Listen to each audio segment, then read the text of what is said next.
Welcome. I'm Holly Hampy. I am the Program Director for the Health Administration Program for undergraduate and graduate. And today we are going in the series again with the Day in the Life of. We have the pleasure of Mr. Richard Seiber. He is the Executive Director from Marketing and Public Relations from St. Clair. And I welcome you to Robert Morris.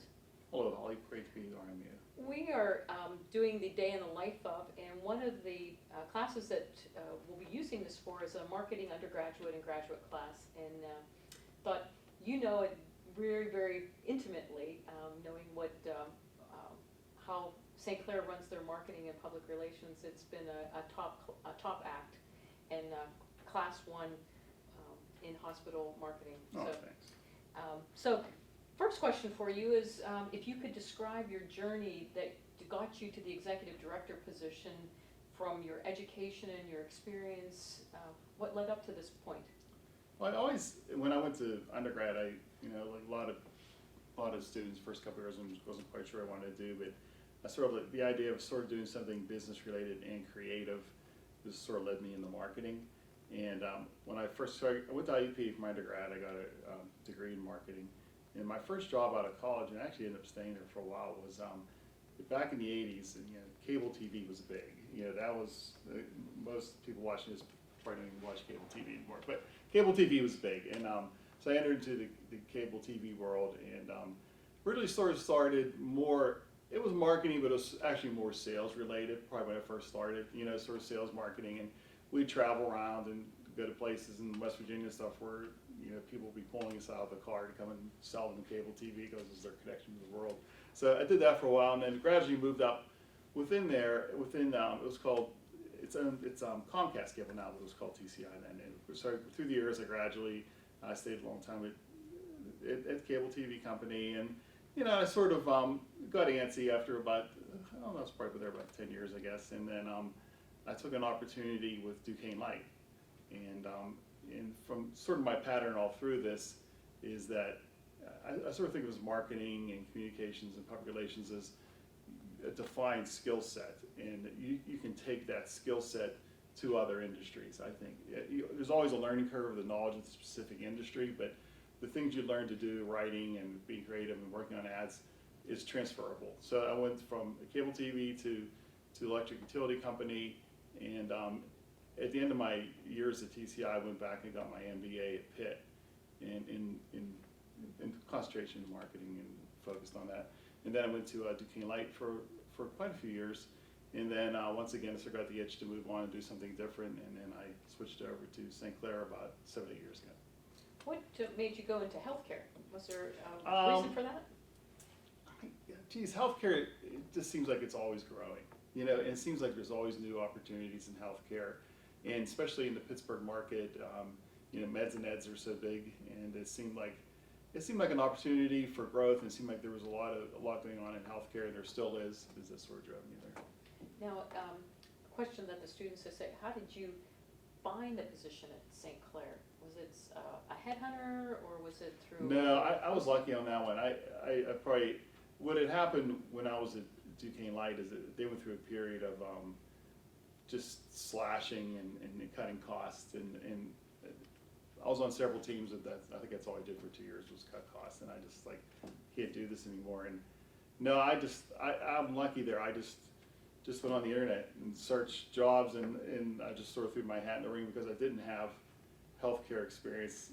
I applied for the job at St. Clair thinking that, I don't have healthcare experience, but I was pretty confident, like I mentioned earlier, the skill set I did have was very transferable. I might not understand like medical technology or medical terms, but the basic fundamental was still there. Yeah, you weren't going to go operate on somebody. Right.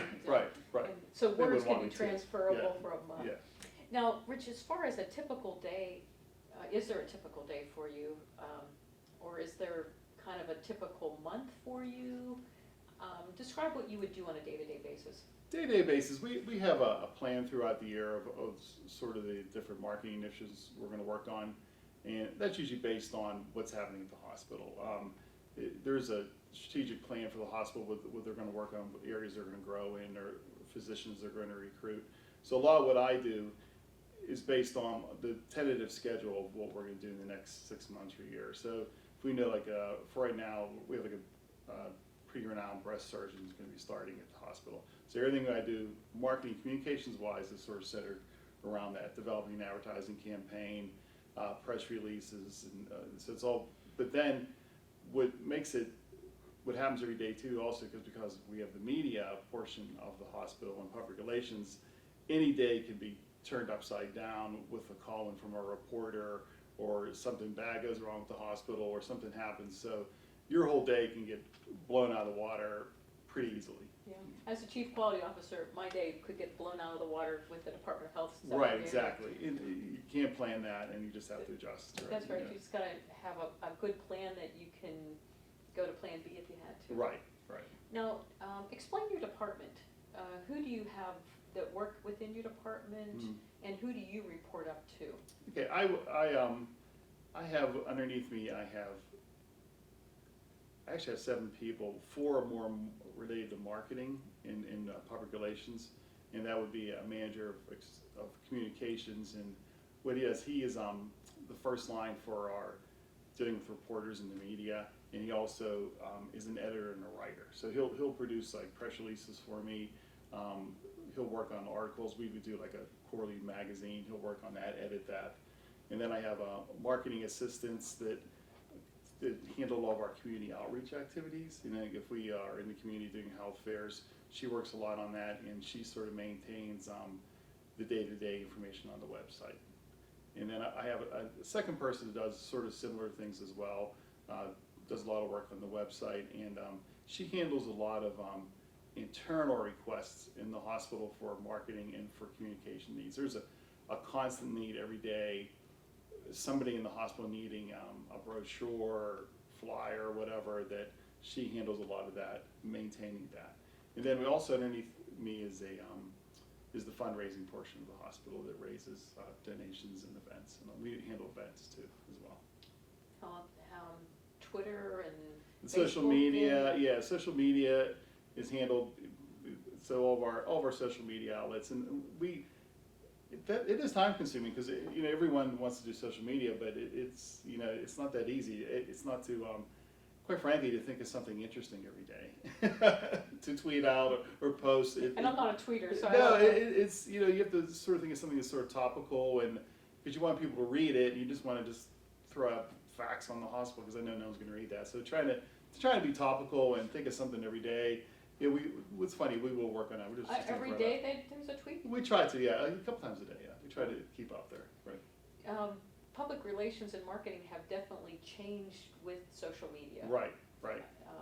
Hospitals always have to stay a step ahead of what's being posted out there. Well, actually right now we don't even, that's funny, because that is always a concern with Facebook, is that maintaining, we want to be transparent, but at the same time, we're worried about, quite frankly, if somebody, it could be incorrectly post something negative about the hospital on Friday night or something, and we don't see it. It is a concern, so monitoring that is a concern. Right now, we don't have our Facebook page up right now, because we were going to, and just, and Facebook seems to be dying down some a little bit in popularity, and it was hard to maintain, quite frankly. And I don't know if we really got that much of a return of it as a hospital. We weren't really seeing it. Now, you've talked about marketing and public relations. If you can dive a little more deeply into the marketing people and what their focus on marketing, like, what type of background do they have? Okay. And what do they do to market the hospital? They do have marketing backgrounds. They do have degrees in marketing or communications, and they work with a lot of individual offices and departments to produce materials for them. That is a big portion of what they do. Like they need collateral materials to promote their services. They need collateral materials to promote maybe a speech that a doctor's giving somewhere. So they do a lot of work working for other departments. We're sort of like almost like an in-house advertising agency for the department. So anything they need, they pretty much come for us. So they might need photography done, or they might need video done, and we'll arrange for that. So that is almost like an in-house sort of an ad agency is sort of the role of the marketing department.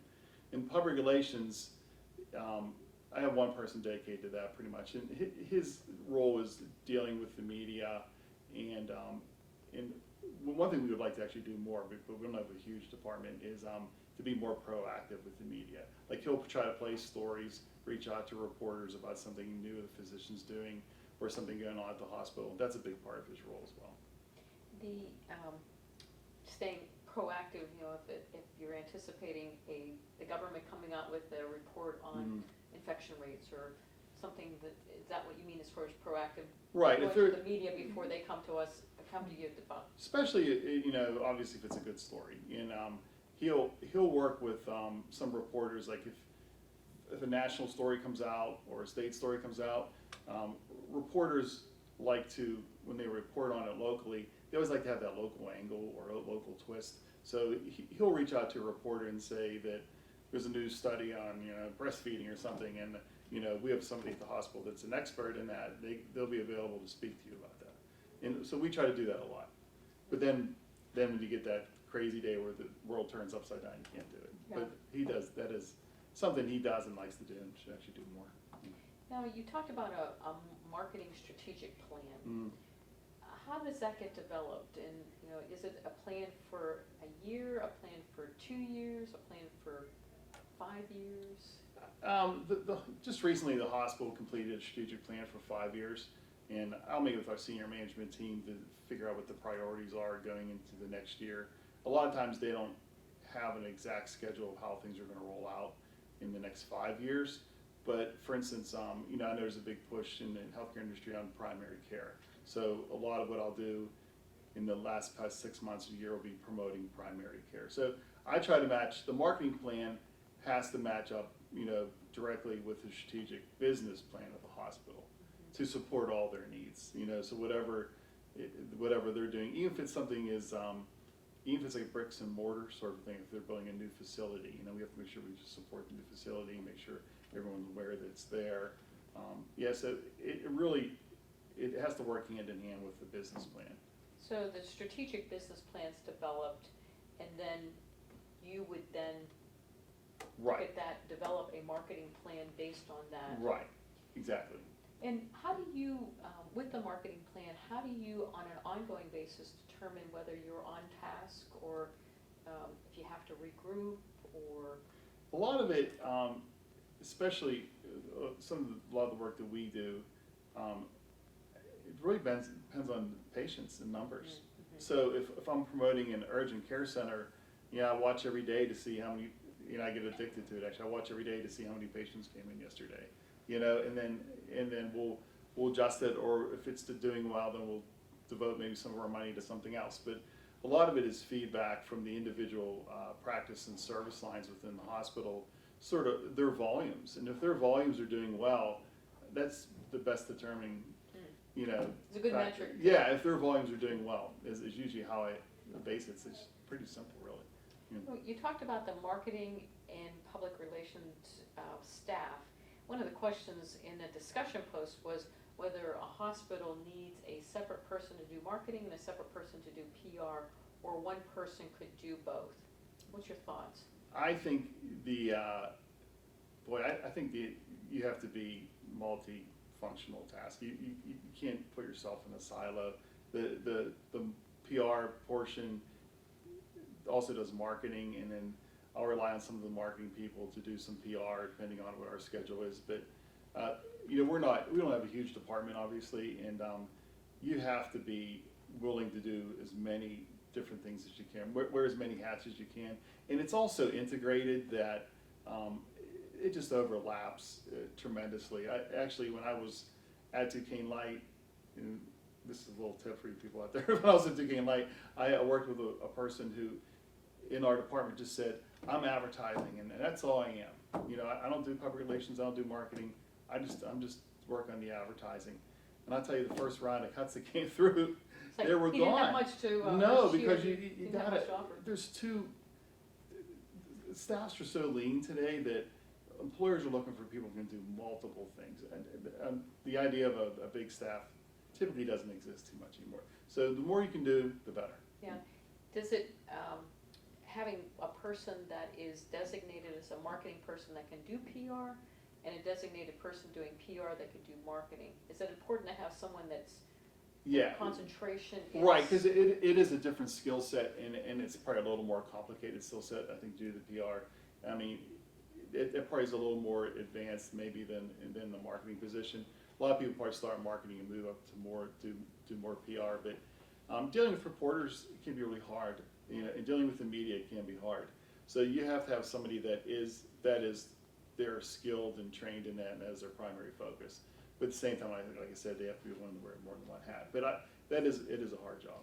Making sure you're not telling the media too much and getting them the right information. Oh, right, because exactly, dealing with the media, it's hard. I mean, most of the reporters are just calling for a basic story, and they're friendly and they're nice and all that. But there have been, I've had incidences over the years where they do the classic, they do try to trick you into saying something, and so you just, speaking of the media, you just have to be alert and sort of on edge. You just have to watch what you're saying, because it's true. With St. Clair having 328 beds, does the size of the hospital determine the number of people you need in a marketing and a PR department? Yeah, it is basically benchmarked across similar hospitals in other areas. We're pretty much right in line with what other hospitals of our similar size have. Yeah. Right. A lot of them do it. We're right in there. Now, with the strategic plan, also would come branding. Right. And can you describe how branding is done? And I know you were very much involved in the branding of St. Clair, and how that came about, with the billboards that they're out Sure. there. And When actually I came on to St. Clair, there wasn't really a real clear marketing or branding strategy whatsoever. Each department over the years, sort of because of lack of a plan, had developed even down to the point of their own logos. Like different departments would have their own logos and their own taglines and sayings. And because we're not as big as some of the other players in town, the worst thing you could do is divide whatever brand you have into even smaller slivers. mm-hmm. It really didn't make any sense. So to try and aggregate the dollars as much as you can, and be out there with one voice and one look was crucial. We even had we had to develop like, and it's pretty basic, like branding guidelines and logo guidelines. And if you're going to use our logo, it has to look like this. You have to use this color. It has to be this size. And that seems pretty simple, but that worry wasn't in the process. So the branding, like one way, is just the look and feel of it. So it all has to have a consistent look and feel.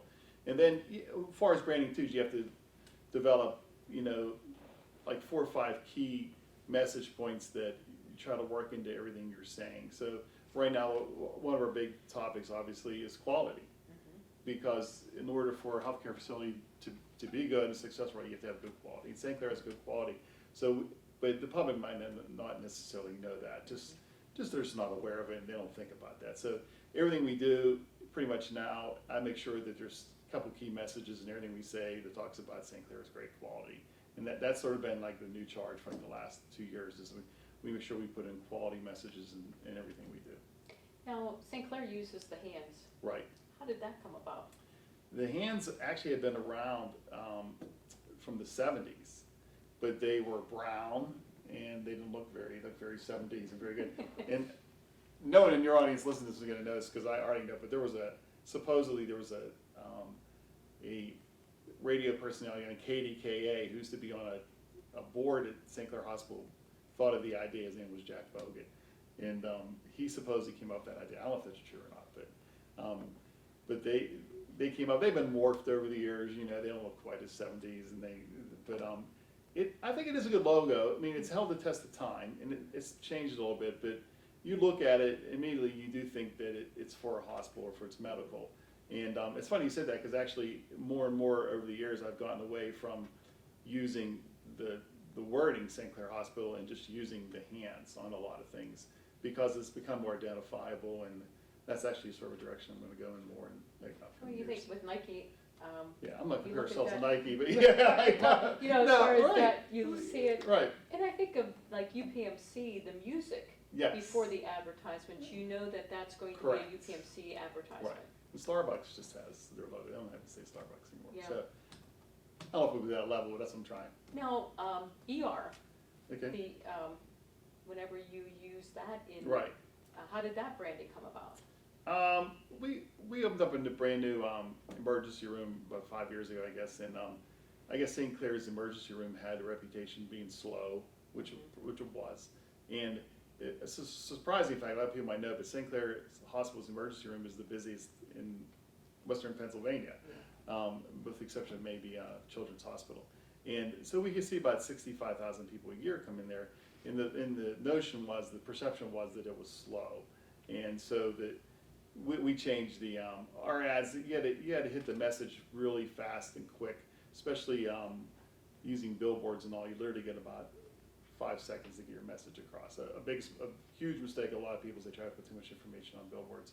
So we just use the letter ER in newer, better, faster, and all the ERs and newer, better, and faster look like the ER for the emergency room, and it really took off, and it became pretty recognizable everywhere. So then I played up on that for the next couple of years, you know, It stands better, out, better ER at the end. Yeah, right. And so then the ER got recognized for being the best ER in the country for patient satisfaction. So then we did number one in the ER number. I milked that ER as much as I could. I'll pull it out again. Yeah. It worked. Yeah. And I remember whenever the Super Bowl, the Super Right, Bowl babies. right. That, you describe that. We and this was more of a public relations sort of in lack of a better word, sort of a gimmick. But as a smaller hospital, we have to use sort of like every resource we can to get our name out there. But when the Steelers were running into the Super Bowl, we decided to dress up the newborn babies in terrible towels, and we used social media, and we tweeted it out, and it became a phenomenon. It was insane. We had every single TV station in there, every single local paper, and then it went national, and we had ESPN take pictures. We had the NFL come in with the film crew and filmed it, and then it started ending up. Like the people were sending us, we have a clipping service that tracks our media hits, and there were hits like in Italy and all throughout Europe, and it went viral. It went viral. It was really something. And then to use our good idea again, we did it with the Pirates, and it did really well too, and not to the Steeler level, but it did really well too, at least locally. And then just last week, the Pirates having such a good season this year, then Major League Baseball came in and they called us and they asked if they could film our dressing our baby up in pirate outfits.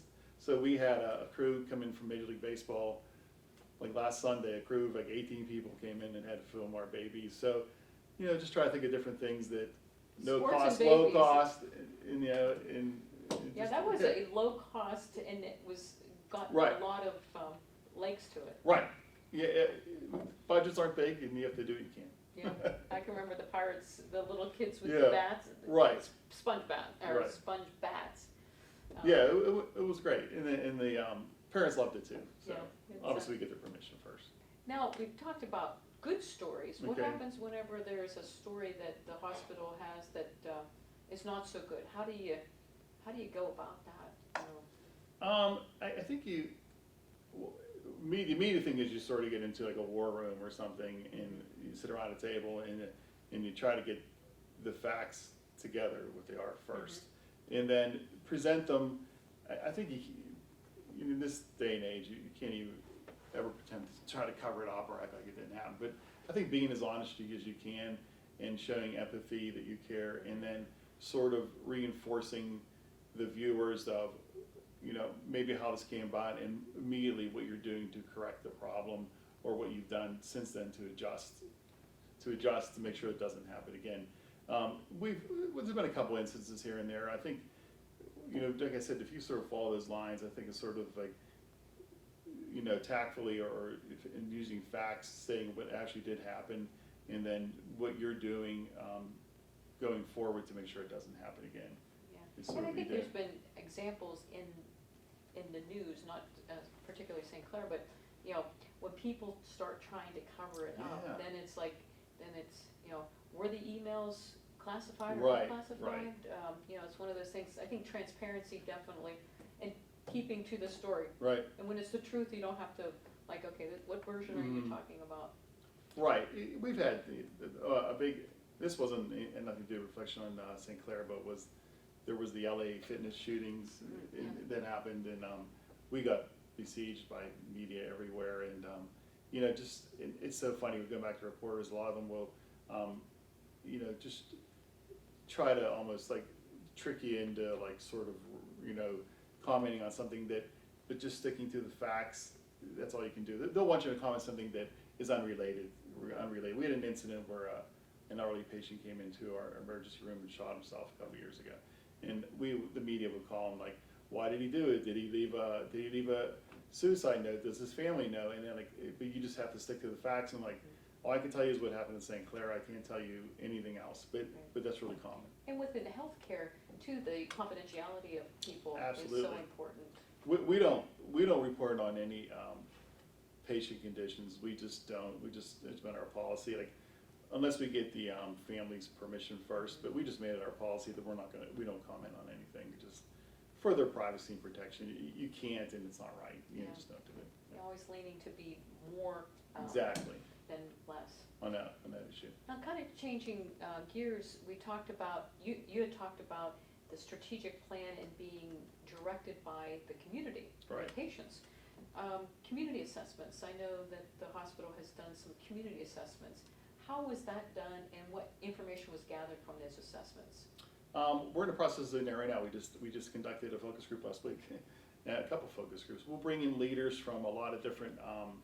We brought in leaders from both like state and local government. That could be like EMS providers and the police and school nurses and school health and all. And we also bring in a lot of people from nonprofit agencies that are out in the community every day dealing with the public and seeing what they need. We ask, you know, we're in a process now of interviewing them and seeing what their greatest needs are. We've done it, we're required to do it every 3 years. We did it 3 years ago. And some of the things that came out of it, we put into action and have been very successful. Like for instance, we're doing a free mammogram program for women that don't have access to some health care, that they're uninsured. That came out of it.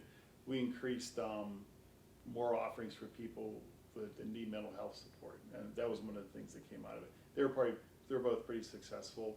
There's some things that seem maybe like a bit too global that came out of the some of the community assessments. I know there's in southwestern Pennsylvania there's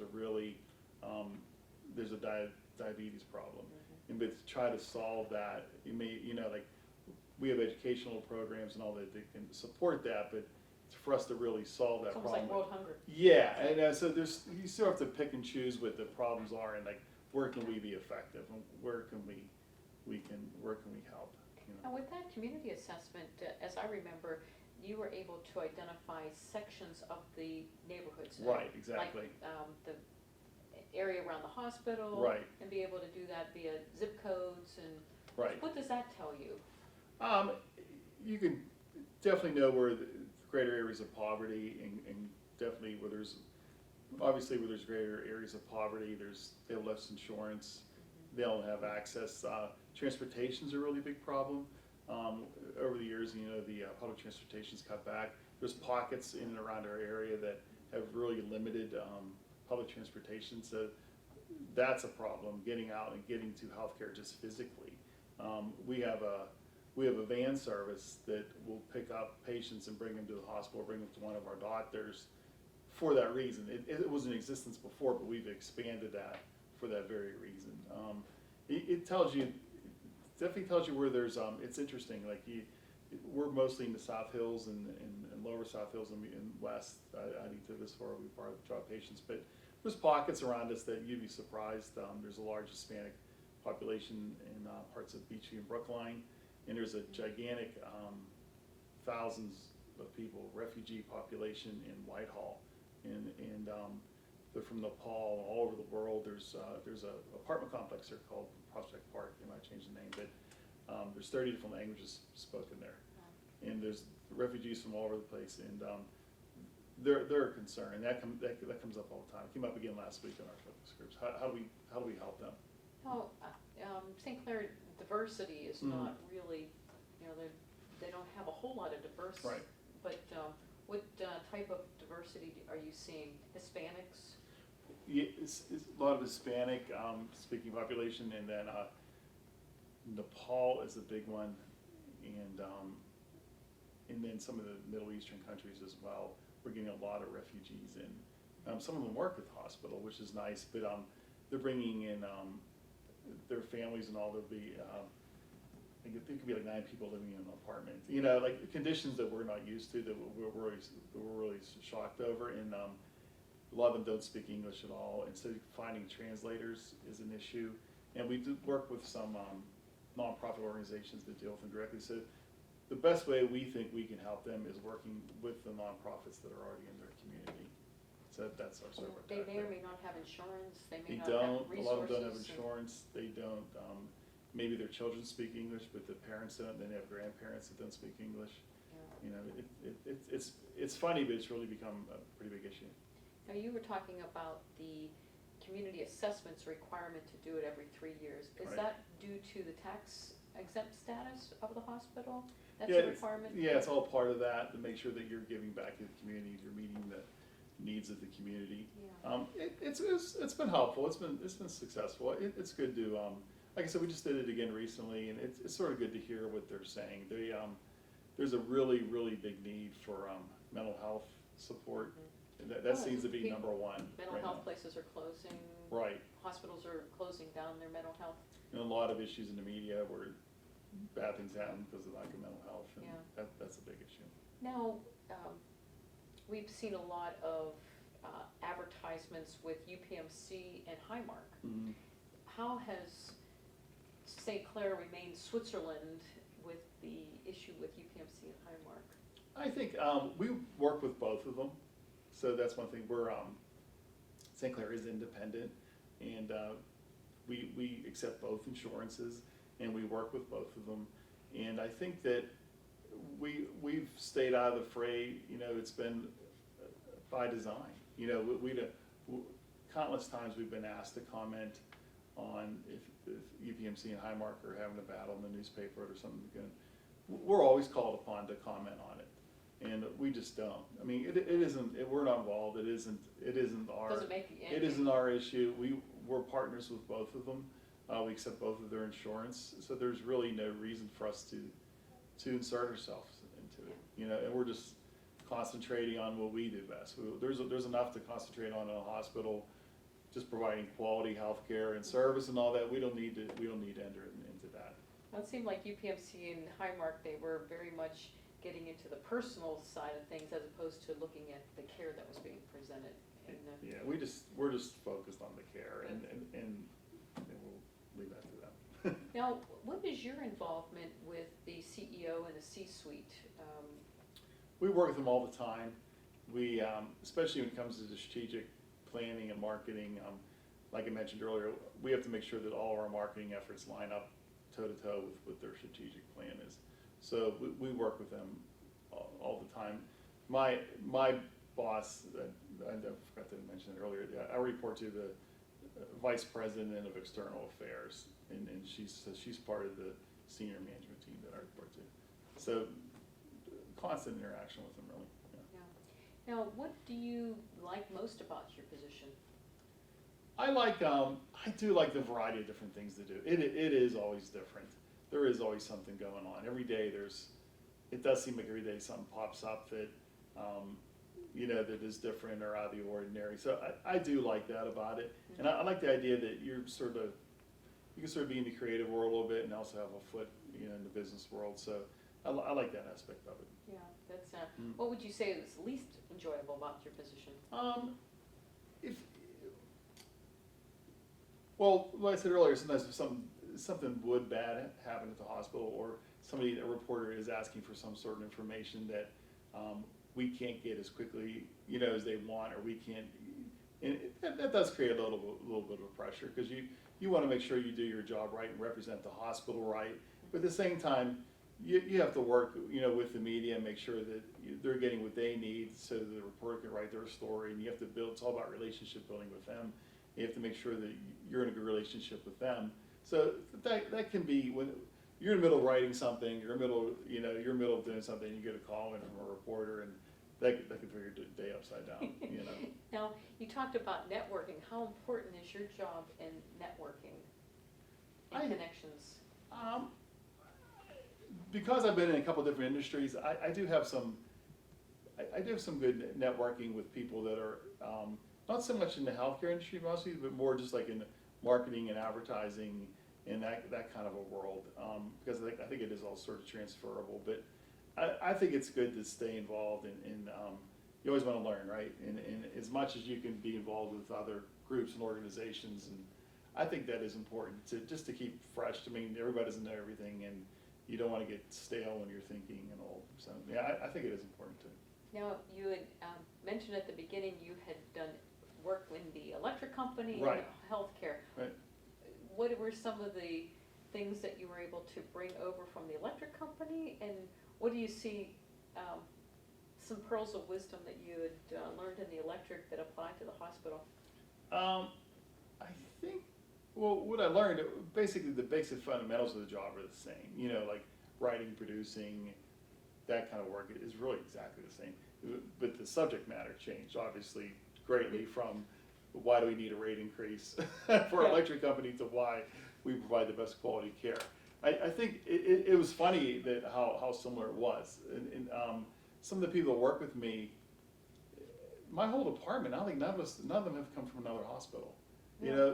They're all non-healthcare. all non-healthcare, except for one maybe. And I think we've all sort of found that too. It's just like, what is today's, what is the subject matter, and we'll work around it. I think it's a little, I mean, in the medical industry, the hospital, it's a little different, obviously, because you're dealing with healthcare and people's lives. I mean, electricity is obviously important to every single day what you do, but it is a little, Yeah, it may not kill you. Right, it can kill you, Electric but rates may kill you. Yeah, but yeah, it is, yeah. Now, these are students that are studying health administration, and they're going to be going into marketing, public relations, human resources, administration. What advice would you give to them on how to get that first job? A couple of things. One, as much as real life experiences you can bring, and I know that everyone says experience, but it could be working, for a nonprofit, doing something for free, but having some sort of tangible experience that you can show relates to your job. I think a willingness to well, this is once you get the job, or a willingness to do anything they throw at you and run with it, I think is really important. But try to get as much experience as you can. I think even if you're like, if you did something for your school, I'm thinking of somebody that works for me now. I mean, she was pretty green. She graduated from Duquesne, but she had done a lot of things in school. And whenever she came in, she showed me examples of her work and like a portfolio. And obviously, it's from a student. I don't expect it to be on the professional level, somebody working, but it showed to me that she knew the concepts and that she knew what she was supposed to do. I think that's really key.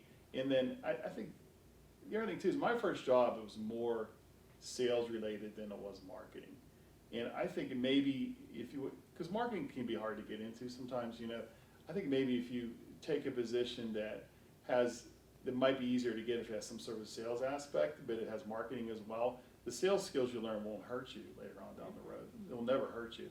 But that might be an easier way to get in as an initial job, as something that's sort of a combination of, there's some sales involved. They just need to be a little more plentiful out there.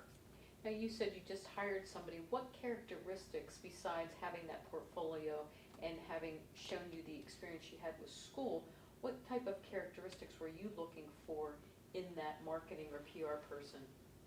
I'm a lot about attitude and personality. I am too. I'll be honest with you. Like, if I can sit down and I can connect with them and relate to them, I think they're going to be able to connect better with other people in the hospital and within the department. If they can't talk to me, an interview, they're not going to do well in this world, in this position anyway.